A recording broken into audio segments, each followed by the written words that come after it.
Everyone. आज हम class 11th की केमिस्ट्री देखते हैं। तब तक आप मोल के सारे कॉन्सेप्ट देख चुके हैं, अणु सूत्र, मूलानुपाती सूत्र, ये सब देख चुके हैं और आपको अच्छे से समझ में आ गया होगा। अब हम एक नए टॉपिक के साथ आते हैं। तो हमारा नया टॉपिक है रस समीकरण मिति। देखते हैं रस समीकरण मिति क्या होता है। तो किसी भी अभिक्रिया में अभिकारक तथा उत्पाद से संबंधित जो गणनाएं होती हैं उसको हम रस समीकरण मिति कहते हैं। अब देखते हैं रस समीकरण मिति। सपोज दैट हमने एक एग्जांपल लिया,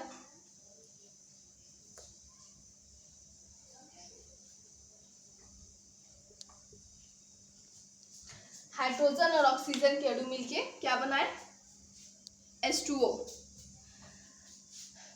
तो सबसे पहले हम इसमें क्या लिखेंगे, हम इसको बैलेंस करेंगे। ठीक है, हम इसको बैलेंस करते हैं। हमारा बैलेंस हो गया। अब देखिए हमने इसको अगर मोल के फॉर्म में लिखें तो क्या लिखेंगे, इसको हम लिख सकते हैं कि 2 मोल हाइड्रोजन अणु और इसको लिख सकते हैं 1 मोल ऑक्सीजन के अणु। और अगर इसको लिखना होगा तो इसको भी हम लिखेंगे 2 मोल H2O के अणु। ठीक है, ध्यान से देखिएगा। अब हम इसको अगर देखें तो हमारे 1 मोल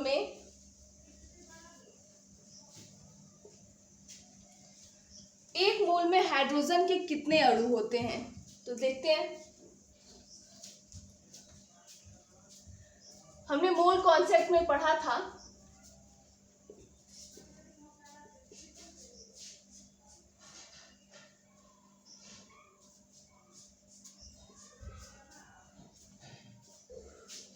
एक मोल के हमारे हाइड्रोजन में 6.02 इंटू 10⁻23 हाइड्रोजन के अणु होंगे।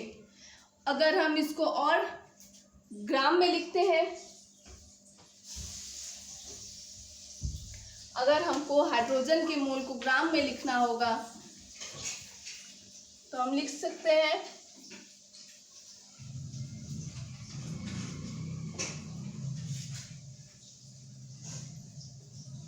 2 ग्राम अणु। ठीक उसी तरह हम ऑक्सीजन का निकालते हैं।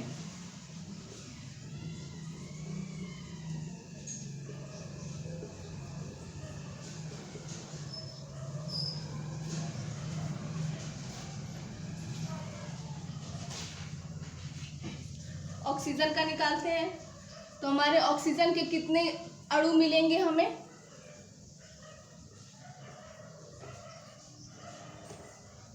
32 ग्राम अणु। And the last one is H2O, जल। अगर हम जल का निकालते हैं तो उसका भी देख लें।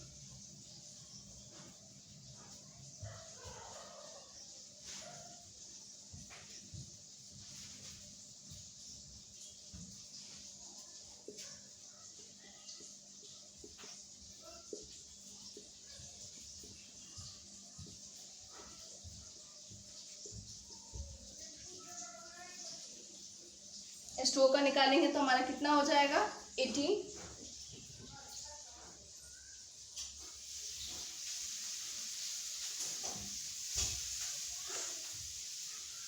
ऑक्सीजन के 16 और हाइड्रोजन के 2, 18 हो जाएंगे। ठीक है, तो ये थे हमारे अणु। अब हम देखते हैं दूसरा स्टेप। अगर हम 2 मोल हाइड्रोजन अणु को इस फॉर्म में लिखें तो हम लिख सकते हैं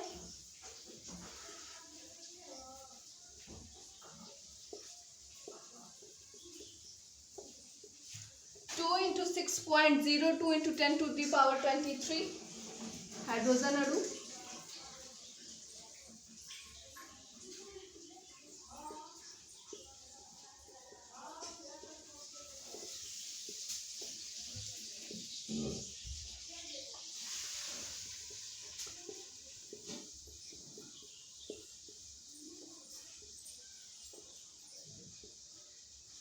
हम इसको इस फॉर्म में लिख सकते हैं। अब हमारा 6.02 इंटू 10⁻23 क्या है? ये हमारा एवोगाद्रो नंबर है और इसको हम कैपिटल एन और ए से डिनोट करते हैं। ठीक है, तो जहां हमारा 6.02 इंटू 10⁻23 लिखा हुआ है वहां पे हम NA लिख सकते हैं।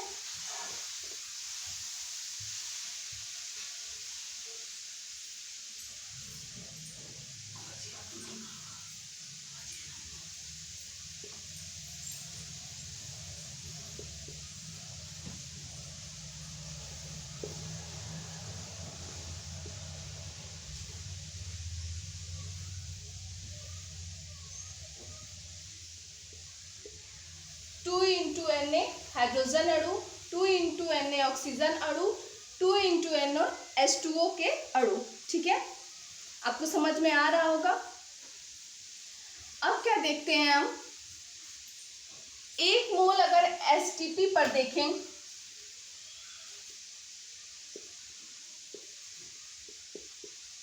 तो हमारी वैल्यू होती है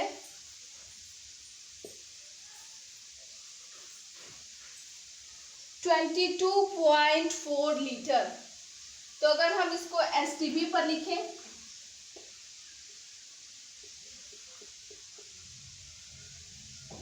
तो हम इसको लिख सकते हैं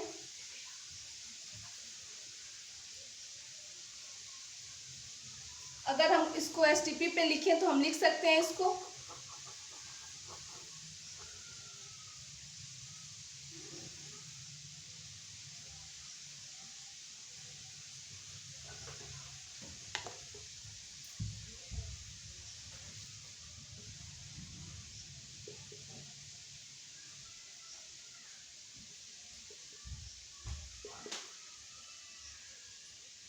टू इंटू 22.4 लीटर हाइड्रोजन के अणु, ऑक्सीजन के अणु और H2O के अणु।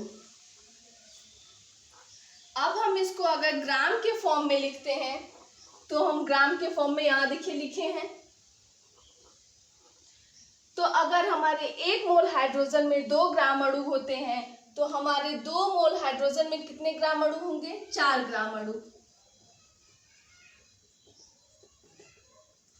हमारे 1 मोल हाइड्रोजन में कितने हैं? 32 ग्राम अणु हैं।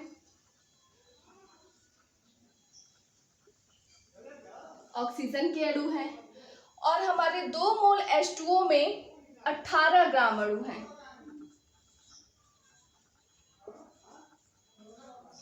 H2O के अणु हैं। तो ये थे हमारे ग्राम के फॉर्म में। अब हमने इसका पोस्टमार्टम किया, अब आगे देखते हैं। सपोज दैट हम एक क्वेश्चन हल करते हैं। ठीक है, क्वेश्चन देखते हैं अब हम।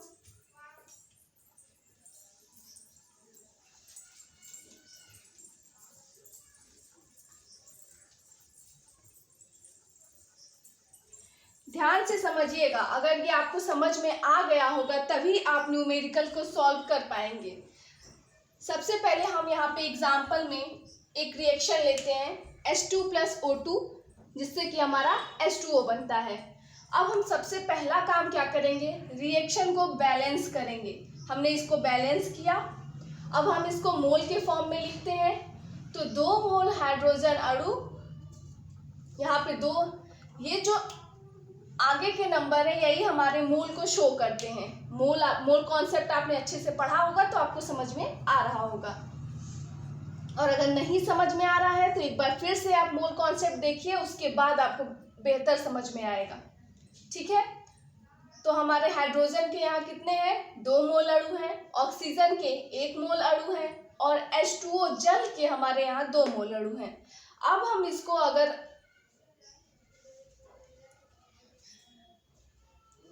अगर एवोगाद्रो संख्या के रूप में लिखें, अणु के फॉर्म में लिखें, तो ये हमारा हो जाएगा 2 इंटू 6.02 इंटू 10⁻23। हमारे एक अणु की वैल्यू 6.02 इंटू 10⁻3 है। तो हम हर जगह ये वैल्यू पुटअप करते हैं, हमें मिलता है स्टेप 2। देन स्टेप 3 में हम देखते हैं 6.02 इंटू 10⁻23 को हम अवगाद्रो संख्या कहते हैं, जिसको हम एन, कैपिटल एन और ए से शो करते हैं। तो हमारा मिलता है स्टेप 3, 2Na H2 अणु, 2NaO2 अणु, 2NaH2O के अणु। देन हमारा आता है स्टेप 4, जिसको कि हम STP पर लिखते हैं। तो हमारे 1 मोल STP की वैल्यू होती है 22.4 लीटर। तो हम ये वैल्यू को पुटअप करते हैं, हमें स्टेप 4 मिलता है। And last one is step 5 हमें मिलेगा, हम इसको ग्राम के फॉर्म में लिखेंगे। तो स्टेप 1 में हम वैल्यू पुटअप करते हैं, तो अगर हमें 1 मोल में अगर हमें 2 ग्राम H2 मिलते हैं,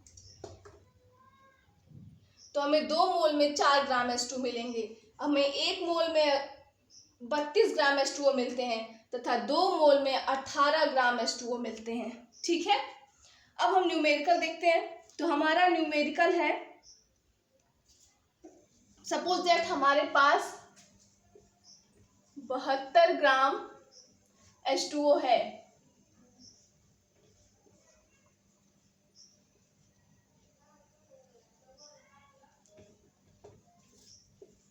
क्वेश्चन है हमारे पास 72 ग्राम H2O है, तो हमें कितना ऑक्सीजन के अणु मिले और कितने हाइड्रोजन के अणु मिले। ठीक है,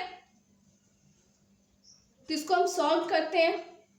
तो इससे देखते हैं, अगर आपको ये रिएक्शन अच्छे से समझ में आ गया होगा, ये कैलकुलेशन, तो आप बिल्कुल आसानी से कर लेंगे। 72 ग्राम H2O है हमारे पास, तो हमें कितने ऑक्सीजन और कितने हाइड्रोजन के अणु की जरूरत पड़ेगी। यहाँ हम देखते हैं,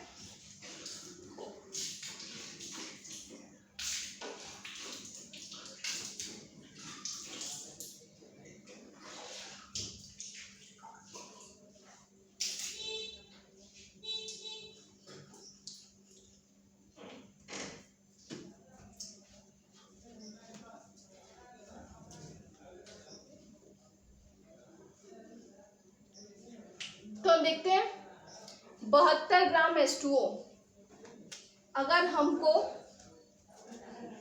36 ग्राम H2O के लिए, सबसे पहले हम निकालते हैं हाइड्रोजन का। ठीक है, हाइड्रोजन से शुरू करते हैं। अगर हमें 36 ग्राम H2O के लिए 4 ग्राम हाइड्रोजन की जरूरत पड़ रही है। स्टेप 5 पे आइए, 36 ग्राम H2O के लिए 4 ग्राम हाइड्रोजन की जरूरत पड़ रही है। तो 1 ग्राम H2O के लिए हमें कितनी, 4/36 ग्राम H2O की जरूरत पड़ेगी, सॉरी H2 की जरूरत पड़ेगी। ठीक है, तो इससे हम निकाल सकते हैं 72 ग्राम H2O के लिए 4/36 इंटू 72 ग्राम H2 की जरूरत पड़ रही है। ठीक है, आपको समझ में आ रहा होगा। तो हमारा कितना आया, 8 ग्राम H2। 72 ग्राम H2O के लिए हमें 8 ग्राम H2 की जरूरत पड़ेगी। आपको अच्छे से समझ में आ गया होगा।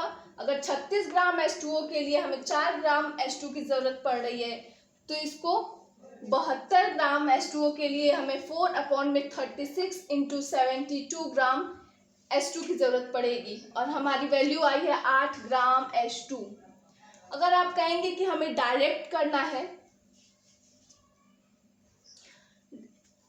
ये प्रोसेस के थ्रू किया आपने, ये बेहतर है। अगर आप कहेंगे कि हमें डायरेक्ट निकालना है, तो आप यहाँ देखिए, 36 ग्राम H2O के लिए 4 ग्राम H2 की जरूरत पड़ रही है, तो ये इसका डबल है। 72 ग्राम H2O के लिए हमें 8 ग्राम H2 की जरूरत पड़ेगी। ठीक है, तो ये था हमारा स्टेप 1 H2 के लिए। अब हम देखते हैं स्टेप 2 ऑक्सीजन के लिए। Process is same here. 36 gram H2O के लिए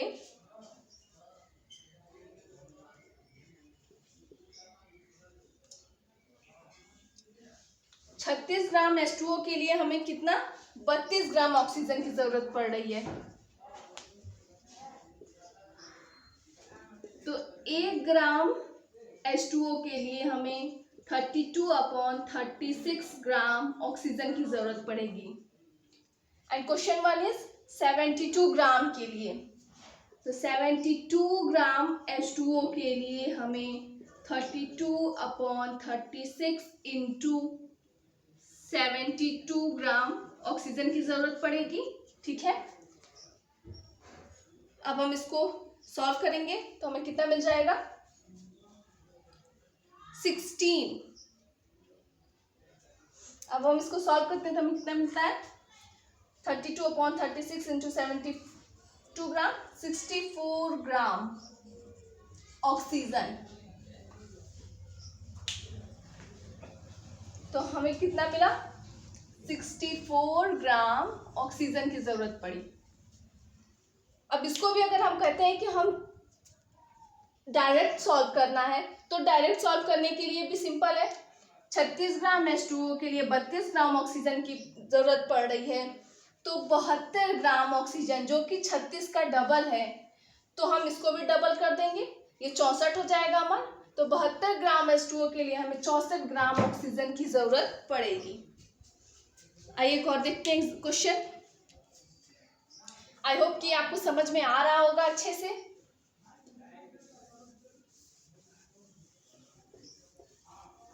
हम एक और न्यूमेरिकल देखते हैं जिससे आपको समझने में आसानी होगी। कोई भी डाउट होगा तो आप कमेंट करके बता सकते हैं।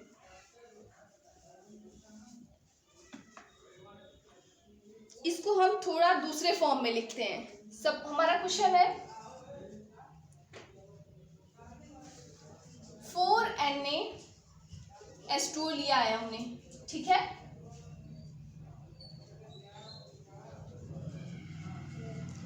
अब इसमें हमें ऑक्सीजन के अणु और हाइड्रोजन के अणु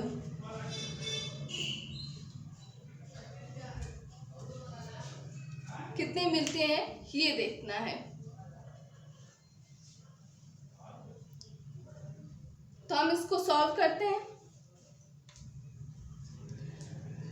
हमने H2 + O2 को देखा था, तो उसमें हमारा एक था 2Na H2 अणु,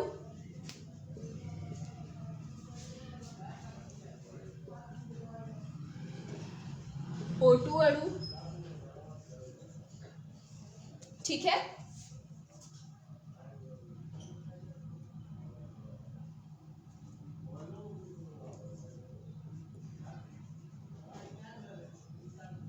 H2O के अणु,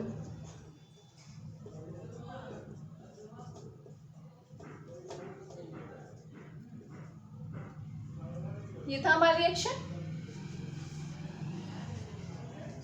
तो उसमें हमारा एक स्टेप ये भी आया था 2Na H2 अणु, 1Na ऑक्सीजन के अणु और 2Na जल के अणु, ठीक है।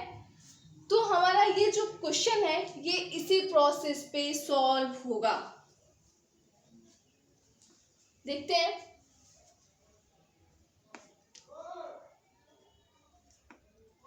सबसे पहले हम निकालते हैं हाइड्रोजन के अणु के लिए। ये हमारे हाइड्रोजन के अणु है। तो 2Na H2O के अणु के लिए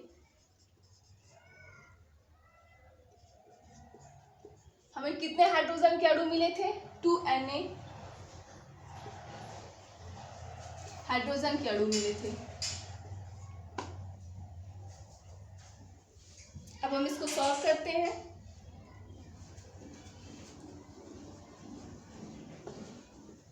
वन NaH2O के अणु के लिए हमें कितने मिलेंगे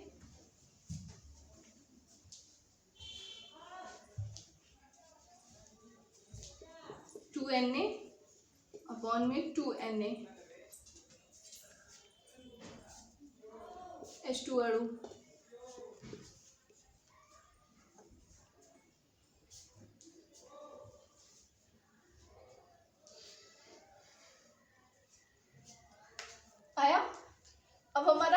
Na के लिए क्या होगा,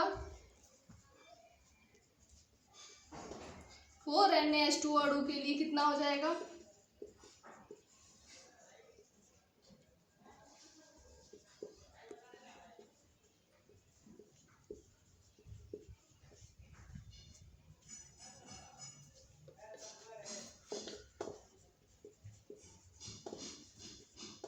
4NaH2 अणु आया हमारा। ठीक है, अब हम इसको सिंपल देखें। ये तो हमारा रिएक्शन को सॉल्व करने पे निकला प्रोसेस के थ्रू। अगर आप कहते हैं कि हमें डायरेक्ट निकालना है, तो डायरेक्ट निकालना है तो इस स्टेप पे आते हैं। 2NaH2O अणु के लिए 2Na हाइड्रोजन के अणु की भी जरूरत पड़ती है, तो 4Na जल के अणु के लिए हमें कितना, 4Na हाइड्रोजन के भी अणु की जरूरत पड़ेगी। यानी जितना हमारा जल का अणु रहेगा उतना ही हमारा हाइड्रोजन के भी अणु रहेंगे। अब आते हैं ऑक्सीजन के लिए दूसरे पे, इससे ही देखते हैं। 2NaH2O अणु के लिए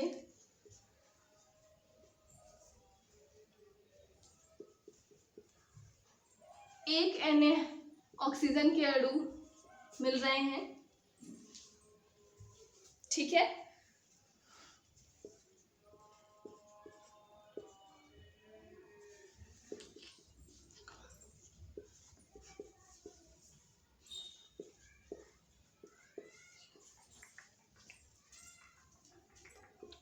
इसको हम लिख सकते हैं ऐसे। हमें कितना निकालना है, 4NaH2O अणु के लिए।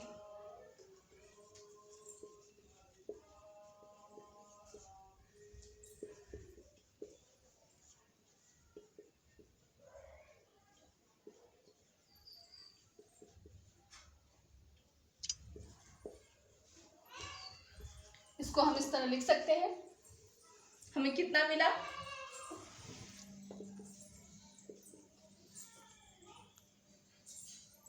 2Na ऑक्सीजन अणु। हम सॉल्व किए, हमें कितना मिला, 2Na ऑक्सीजन के अणु। बिल्कुल आसान है। अगर इसको भी आप कहें कि हमें डायरेक्ट निकालना है, तो हम क्या करते हैं, 2Na जल के अणु के लिए हमें 1Na ऑक्सीजन के अणु मिल रहे हैं। तो हमारे क्वेश्चन में कहा है कि 4Na जल के अणु हैं, तो हमें 2 का आधा, 1 आधा मिल रहा है। यानी जितने हमारे H2O के अणु होंगे उसका आधा हमें मिलेगा। तो यहाँ पे हमारे 4 H2O के वैल्यू हैं, तो हमें इसका आधा 2 मिलेगा। यानी हमारे H2O के अणु जो होंगे वो 2Na होंगे।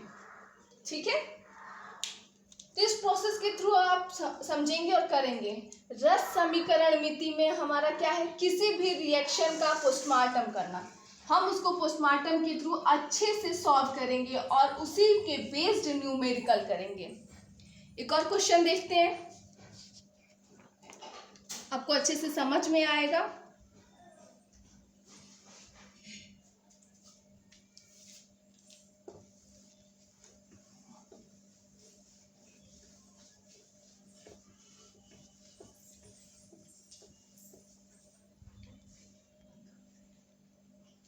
सपोज दैट हम एक रिएक्शन लेते हैं,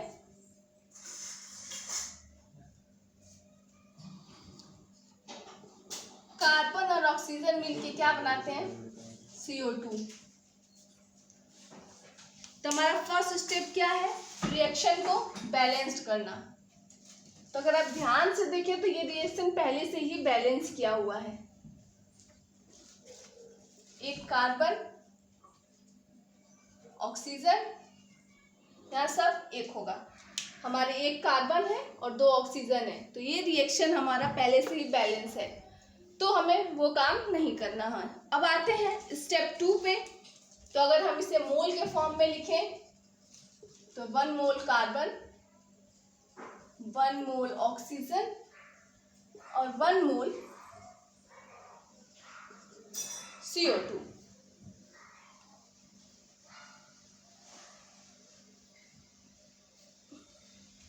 अब देखते हैं, 1 मोल कार्बन 6.02 इंटू 10⁻23 परमाणु,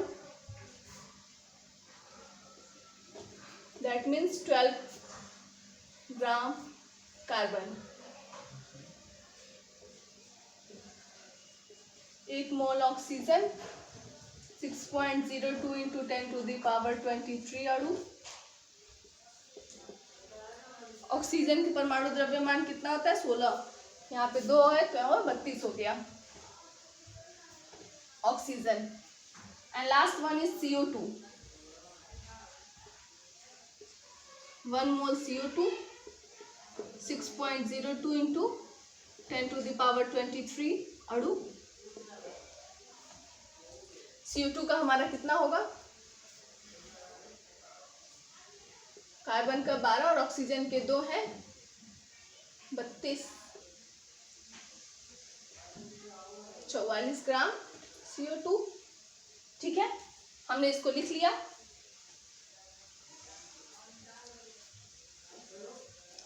अब देखते हैं हम इसको, जैसा कि हमने बताया था,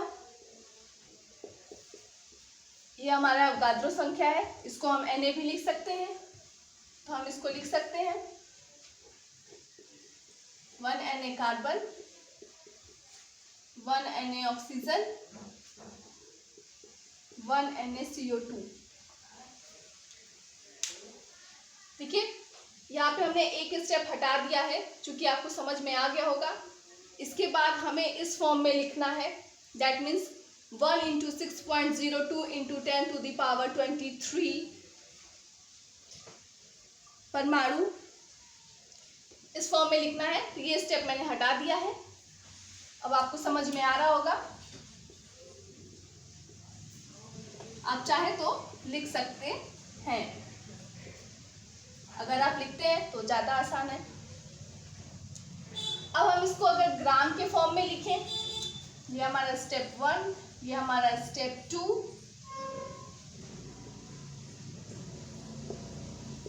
अब हम इसको अगर ग्राम के फॉर्म में लिखते हैं तो हमारे कार्बन कितने हैं? 12 gram carbon,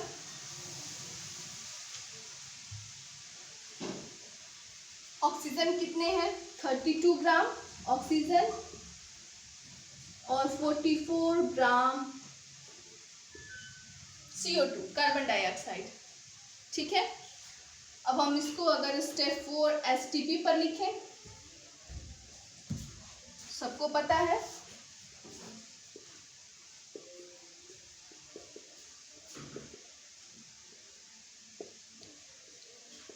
(22.4 litre STP). Then अब हम इसको सॉल्व करते हैं।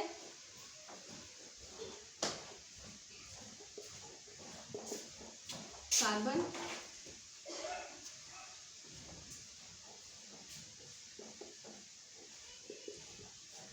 ऑक्सीजन,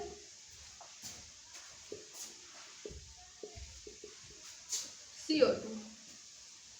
ठीक है, अब हम इस पे एक न्यूमेरिकल देखते हैं।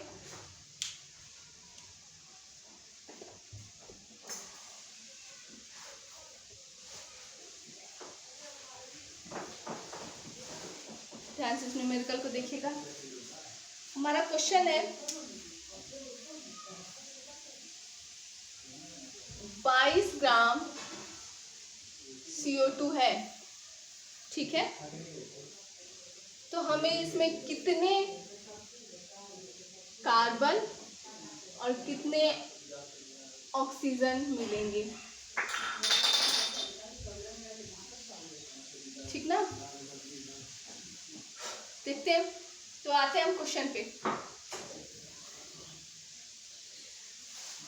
क्वेश्चन में देखिए हमारा क्या है, 44 ग्राम CO2 है, तो हमें कितने 12 ग्राम कार्बन मिल रहा है। सबसे पहले कार्बन का निकालते हैं।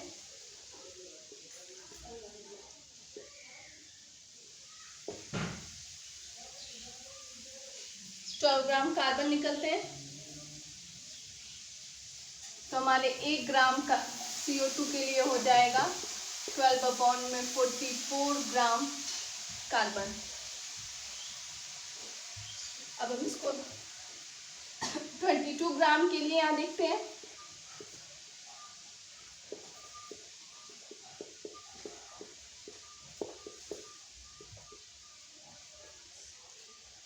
तो हमें कितना मिलता है? 6 ग्राम कार्बन। ठीक है, हमने इसको सॉल्व किया, हमें कितना मिला? 6 ग्राम कार्बन। अगर आप डायरेक्ट इसको सॉल्व करना चाहते हैं तो सबसे सिंपल है, 44 ग्राम CO2 के लिए 12 ग्राम कार्बन मिल रहा है, तो यहाँ पे 22 ग्राम CO2 के लिए पूछा है, दैट मीन्स 44 का आधा है। तो 44 का आधा है 22 ग्राम, तो हम इसको भी आधा कर देंगे, 12 का आधा, दैट मीन्स हमें कितना मिल जाएगा? 6 ग्राम कार्बन मिलेगा। ठीक है, अब हम देखते हैं ऑक्सीजन के लिए। प्रोसेस सेम है, ऑक्सीजन के लिए देखते हैं। 44 ग्राम CO2 से हमें 32 ग्राम ऑक्सीजन मिल रहा है। तो 1 ग्राम CO2 से 32/44 ग्राम ऑक्सीजन। ठीक है, आपको समझ में आ रहा है कि किसको कैसे सॉल्व कर रहे हैं? तो 22 ग्राम के लिए देखते हैं। 22 ग्राम CO2 के लिए हमें मिलेगा 32/44 इंटू 22 ग्राम ऑक्सीजन। अब इसको हम सॉल्व करेंगे तो हमारा आ जाएगा 16 ग्राम ऑक्सीजन।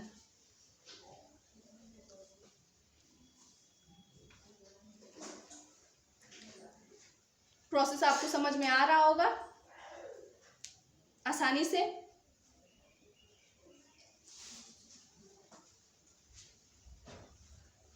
अगर आप इसको डायरेक्ट सॉल्व करना चाहते हैं, सिंपल है, 44 ग्राम CO2 के लिए हमें 32 ग्राम ऑक्सीजन मिल रहे हैं, तो 44 का आधा 22 ग्राम CO2 के लिए हमें ऑक्सीजन की जो वैल्यू है यहाँ उसका आधा 16, हमें 16 ग्राम ऑक्सीजन मिलेंगे। ठीक है, आई होप आपको समझ में आ रहा होगा आसानी से। एक और लास्ट क्वेश्चन देखते हैं।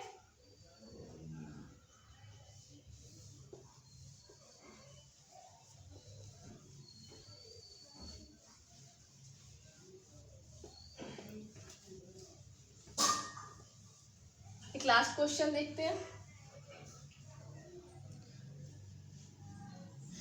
हमारा लास्ट क्वेश्चन ये है, 24 ग्राम कार्बन है जिसमें हम ऑक्सीजन मिलाते हैं।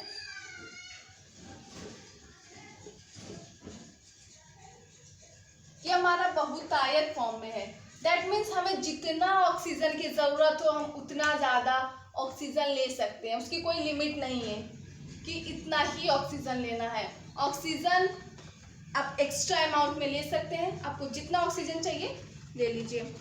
ठीक है, अब इससे हमारा जो CO2 बनेगा वो हमारा कितना बनेगा? 24 ग्राम कार्बन है, वो ऑक्सीजन जितना अमाउंट में चाहे उतना अमाउंट में ले सकता है, लेकिन हमारा जो CO2 बनेगा वो कितना बनेगा? इसको हम सॉल्व करते हैं।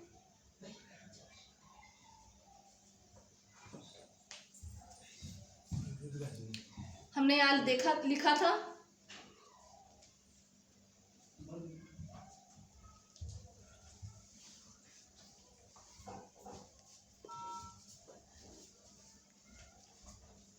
कार्बन ऑक्सीजन से CO2 बनता है, इसमें हमारा एक स्टेप था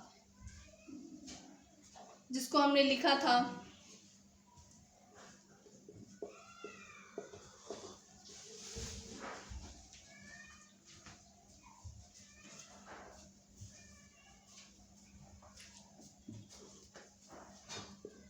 बारह gram carbon 32 gram oxygen and 44 gram CO2। ठीक है, ये हमारा एक स्टेप था जो हमने सॉल्व किया था उसमें। तो इसी से हम इसको फाइंड आउट करेंगे।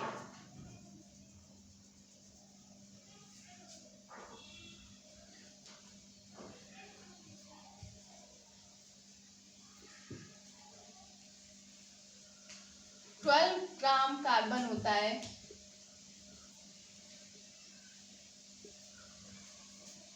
तो 32 ग्राम ऑक्सीजन मिल रहा है हमें और 44 ग्राम CO2 मिल रहा है हमें। ठीक है, तो 24 ग्राम के लिए हम देखेंगे। 24 ग्राम कार्बन के लिए हमें कितना मिलेगा? 64 ग्राम ऑक्सीजन मिल जाएगा और 88 ग्राम हमारा कार्बन डाइऑक्साइड मिलेगा। ठीक है, आपको समझ में आ रहा होगा। हमारा ये एक स्टेप था जिसको हमने सॉल्व किया था। 12 ग्राम कार्बन रहता है, 32 ग्राम ऑक्सीजन से हमें 44 ग्राम CO2 मिल रहे हैं। तो अगर आप क्वेश्चन में देखें तो पूछा है 12 ग्राम कार्बन के लिए। आप नोटिस करेंगे ये 12 ग्राम क्वेश्चन में हमारा 12 ग्राम, स्टेप में हमारा 12 ग्राम था और क्वेश्चन में हमारा 24 ग्राम है। दैट मीन्स इसका डबल। तो हम हर चीज़ का डबल कर देंगे। यहाँ पे हमारे 12 ग्राम कार्बन है तो यहाँ 24 ग्राम हो जाएगा। ये 32 ग्राम ऑक्सीजन है तो 64 ग्राम हो जाएगा और 44 ग्राम CO2 है तो हमारा 88 ग्राम CO2 हो जाएगा। फिर एक बार क्वेश्चन देखते हैं। 24 ग्राम कार्बन में ऑक्सीजन मिलाते हैं तो हमें कितना CO2 प्राप्त होता है? तो हम यहाँ कह सकते हैं कि हमें 88 ग्राम CO2 मिलेगा। यहाँ हमारी वैल्यू आई है 88 ग्राम CO2। ठीक है, तो ये थे हमारे रस समीकरण मिति। जो हम कैलकुलेशन करते हैं उसका जो प्रोसेस है उसको कैसे करते हैं बाय स्टेप, उसके थ्रू हम जो न्यूमेरिकल सॉल्व करते हैं, वही सारी प्रोसेस जो है हमारी रस समीकरण मिति में आती हैं। कल फिर आते हैं इसी के नेक्स्ट पार्ट में। रस समीकरण में ये भी कुछ पार्ट्स बचे हुए हैं, उसको हम कल फिर देखते हैं एक नए वीडियो में। Thank you.